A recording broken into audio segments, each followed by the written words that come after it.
上一讲谈到田汾接受了门客吉福的建议，拿出谦退礼让的姿态，请窦婴担任丞相。自己果然如愿的当上了太尉。这虽然并不是什么惊天动地的事情，但其实也小小的有着划时代的意义。窦婴和田汾的上位，意味着汉帝国中央政府的最高军政长官全都落在了外戚手里，这就使现在的大汉帝国比景帝时代更像一个家族企业了。丞相是太皇太后的远房侄儿，太尉是皇太后的弟弟。而在此之前呢，中央政府的最高职位先是由开国功臣把持，诸如萧何、曹参、陈平、周勃，等到老成凋零之后，再由功臣们的继承人接手，诸如周勃之子周亚夫、刘襄之子刘舍。当年刘邦的政治格局是一个共天下的局面，开国功臣及其子孙后代不但手握帝国的股份，还有参政议政的权利。国家呢，并不是皇帝的一言堂，皇帝作为大股东，渴望着把这份家业稳稳当当的传给子子孙孙，而那些中小股东同样想把自己的股权和参政议政的权利一代代传至永久。这是一场零和博弈，自己要想稳，就必须壮大自己，削弱别人。经过了七国之乱，诸侯国的气焰被狠狠打下去了，那些二代三代的斥候自然呢就变成了新一轮的排挤对象。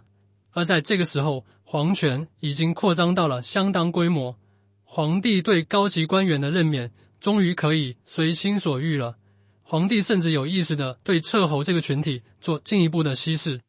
汉武帝刚刚登基就把田胜、田汾这两个舅舅无功封口，这个显礼一开，没多久各种裙带关系就前赴后继了。这样搞下来，斥候身份自然呢就贬值了。那么问题是，新的人事格局会稳定吗？当然不会，因为这个变动太大了，潜伏着的不稳定因素很快呢就会爆发出来。我们看一个最醒目的不稳定因素，田汾原先在窦婴面前自动矮一辈，以子侄之礼恭恭敬敬侍奉窦婴。那时候窦婴官拜大将军，爵封卫齐侯，田汾呢只是一个小小的郎官。现在人还是当初的人，但地位变了。论爵位，两个人呢都是斥候；论官位，一个是丞相，那一个是太尉，平起平坐了，这关系可怎么处呢？以前宗法社会不存在这种问题，当官的都是贵族，当大官的都得够年资，所以那时候的大夫基本可以和长老划等号。那样的社会里，人的一辈子从一出生就被确定的七七八八了。最典型的例子就是我们已经很熟悉的嫡长子继承制。一个人只要是嫡长子，天然就有继承权；只要不是嫡长子，天然呢就没有继承权。在论资排辈之下，一切都被安排的明明白白，谁都不该存非分之想。这种日子过久了，一般人呢根本就不会生出什么非分之想了。不妨假讲一个最极端的情况，如果你的上级领导比你年长，一辈子都是你的上级领导，你的下级办事员呢比你年轻，虽然历经几次升迁，但每次升迁都和你同步，始终低你一级。这个呢就是最舒适的人际关系模式。但新时代一定会坏了旧规矩，当升迁标准绑定了才干业绩，却和年龄辈分脱了钩，昨天还对你行子侄礼的年轻人，忽然和你平齐了，需要分庭抗礼，那过两天呢变成了你的上级领导，你反而呢要给他行大礼。而在私人场合，到底应当按官职的级别行礼，还是按年龄辈分行礼，或者按爵位的高低行礼，不但各有各的道理，而且不管采取哪种标准，都会让人浑身别扭。陶渊明不为五斗米折腰，就是因为受不了这份别扭，不想一大把年纪了还要正装打扮，恭恭敬敬的参拜年轻人。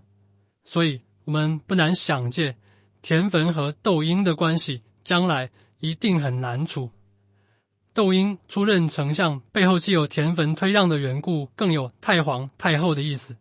早在景帝执政的晚期，窦氏呢就很希望由窦婴这个自家人出任丞相了，但景帝呢嫌窦婴沾沾自喜，不够稳重，选中的是稳重感异乎常人的魏婉。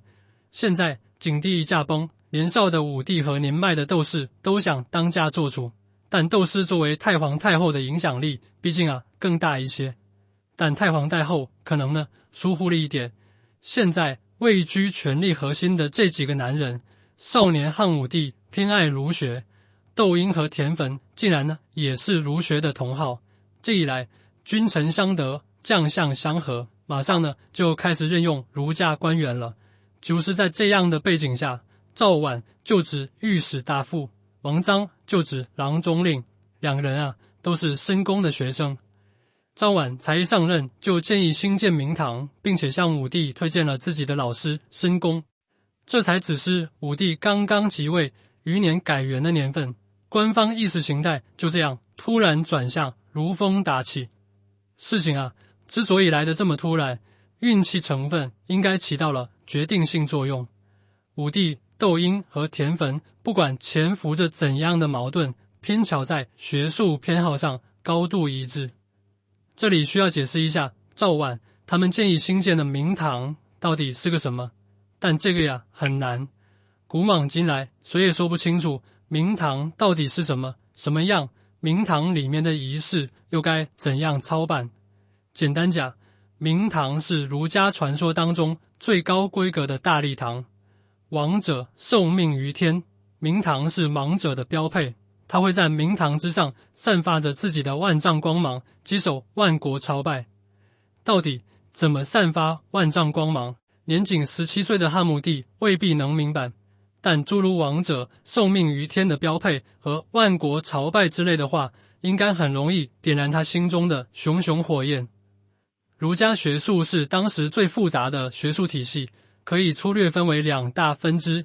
一是新兴的以董仲舒为代表的公羊学，特点是发掘春秋大义，研究天人感应的原理，通过原理搞预测，积极影响自然力的运转。二是旧有的以叔孙通为代表的理学，通过建筑、服饰、音乐、舞蹈等等形式，确定并强化尊卑秩序。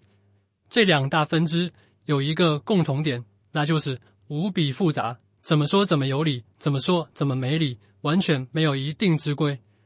凡是有这种特点的知识体系，要想被丝滑地贯彻下去，关键就看有没有一言九鼎的权威人物了。我们看过叔孙通为汉朝治理的过程，当时很多儒生看不惯他，瞧不起他，和他有严重的学术分歧，但没关系，谁让他是追随刘邦打过天下的人，是刘邦钦定的儒学权威呢？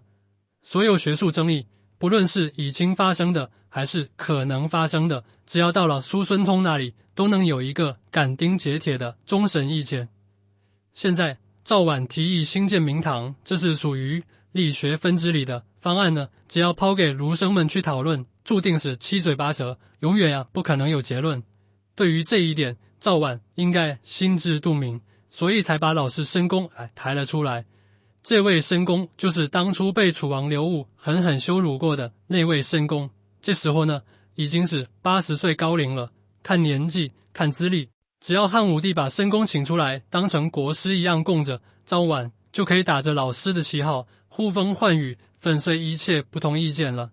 这确实是个聪明的想法，只是没料到当汉武帝辛辛苦苦地把申公请到了长安，申公竟然对汉武帝说，治国之道在于少说话，埋头做事。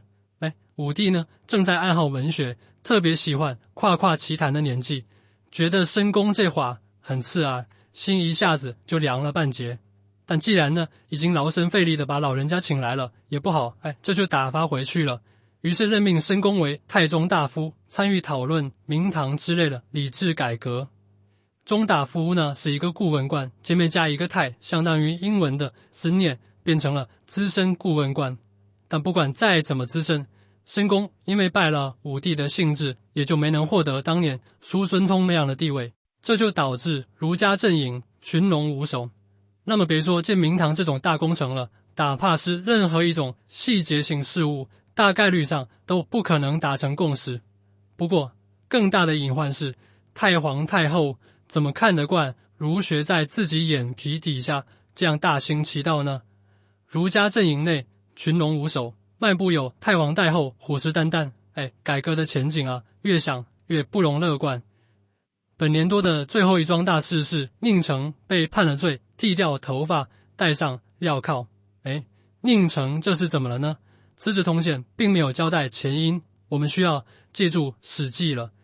先前宁城接替制都，治理大长安地区，手段之狠不亚于制都，但为人呢并不清廉。这就意味着那些被他整治的人，还有那些唯恐将要被他整治的人，大有反戈一击的机会。